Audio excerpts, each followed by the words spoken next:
Peoples party کے senior رہنما اور سینیٹ میں اپوزیشن لیڈر یوسف رضا گیلانی نے اپنے عہدے سے مستعفی ہونے کا اعلان کر دیا۔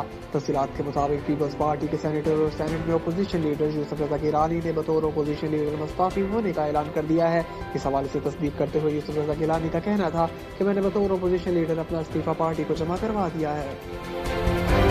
وزیر اعظم عمران خان کے معاون خصوصی برائے سیاسی روابط شہباز گل نے کہا ہے کہ وزیر اعظم عمران خان نے پیٹرولیم مصنوعات کی قیمتوں میں اضافے کی سمری کو مسترد کر دیا ہے۔ انہوں نے سماجی رابطے کی ویب سائٹ ٹویٹر پر کہا کہ پیٹرولیم مصنوعات کی قیمتوں میں اس وقت کوئی تبدیلی نہیں کی جا رہی۔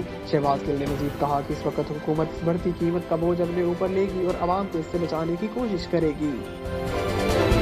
وفاقی وزیر اطلاعات فواد چودھری حسین نے سینیٹ میں اپوزیشن کی شکست اور اسٹیٹ بینک کے بل منظور ہونے پر بلاول یا آصف زرداری سے استعفیٰ کا مطالبہ کر دیا۔ سماجی رابطے کی ویب سائٹ ٹویٹر پر وفاقی وزیر اطلاعات نے کہا کہ یوسف رضا گیلانی شریف آدمی ہے، استعفیٰ تو بلاول کا بنتا ہے یا آصف زرداری کا، جن کے کہنے پر پیپلز پارٹی کے سینیٹر تشریف نہیں لائے۔ فواد چودھری نے کہا کہ نون لیگ اور پیپلز پارٹی کی سینئر لیڈرشپ اپنی جماعتوں کی لیڈرشپ کی کرتوتوں سے پریشان بھی ہے اور شرمندہ بھی۔